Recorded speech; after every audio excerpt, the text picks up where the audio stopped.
ఆంధ్రప్రదేశ్లో దళితులకు అసలు ఏమాత్రం భద్రత లేదు. దళితులంతా కూడా తీవ్రమైనటువంటి వ్యతిరేకతతో ఉన్నారు. ప్రభుత్వాన్ని అర్జెంటుగా గద్దెదించేద్దాం అనుకున్నారు. ఇది రేపు రాబోయేటువంటి వార్తలు. దళితులకు సంబంధించి జరిగినటువంటి అంటే ఒక వ్యక్తులకు సంబంధించి నేరమో లేకపోతే అరెస్టో ఏమైనా జరిగితే అది వ్యక్తిగతమైనటువంటి ఇష్యూ. ఇద్దరు వ్యక్తుల మధ్య జరిగిన గొడవలో వాటిట్లో అరెస్ట్ అయినటువంటి వ్యక్తి దళితుడని అరెస్ట్ చేయరు, లేకపోతే ఓసీ అని వదిలిపెట్టారు.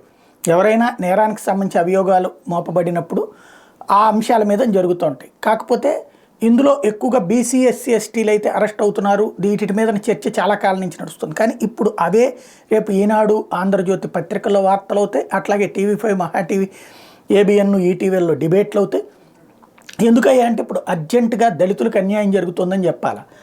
ఆంధ్రప్రదేశ్ చరిత్రలో కనీ విని ఎరుగునటువంటి అతిపెద్దదైనటువంటి అంబేద్కర్ విగ్రహ ఆవిష్కరణ అన్నటువంటిది అత్యంత కీలకమైనటువంటిది. ఆంధ్రప్రదేశ్ చరిత్రలో తెలుగుదేశం పార్టీ గత 40 ఏళ్లలో అసలు ఆలోచన కూడా చేయనటువంటిది అంబేద్కర్ స్మృతివనం అన్నటువంటిది.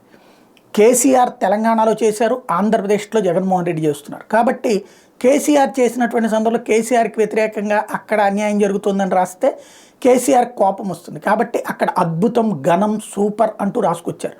కానీ ఇక్కడికి వచ్చేటప్పటికి అప్పటికే ఇప్పుడే విషయాన్ని ప్రారంభించేశారు. వెనకాల పార్కింగ్లో సరిగ్గా లేదు, మట్టి పైకి లెగుస్తోంది, ఇట్లాంటివన్నీ కూడా. ఇక రేపు రాబోయేటువంటి వార్తల్లో ఆంధ్రప్రదేశ్లో అసలు దళితులు ప్రశాంతంగానే ఉండట్లేదు అందరూ అన్నటువంటిది రాసుకొస్తారు. వెంటనే అనంతబాబు కేసు ఒకటి తీసుకుని వస్తారు. అనంతబాబు కేసు, ఆ కేసులో అరెస్టు, జైలు నుంచి బయటికి రావడం, బెయిల్, ఇదంతా కూడా నడుస్తుంది. అది అయిపోయినటువంటి చరిత్ర. ఖచ్చితంగా అది కోర్టులు చూడాల్సినటువంటి అంశం. ప్రభుత్వం దాని మీద యాక్షన్కి సంబంధించినటువంటి అంశం. అయితే దాన్ని ఇప్పుడు టచ్ చేసుకొస్తారు. అట్లాగే మిగతా ఇష్యూస్ దళితులని రెచ్చగొట్టేటటువంటి చర్య. అంటే ఏదైనా సరే ఆంధ్రప్రదేశ్లో శుభం పలకరా పెళ్లి కొడక అంటే పెళ్లి కూతురు డాష్ డాష్ వేసి అన్నటువంటి కాన్సెప్ట్తో తీసుకుని వస్తారు. కాబట్టి ఏం జరుగుద్దో చూద్దాం.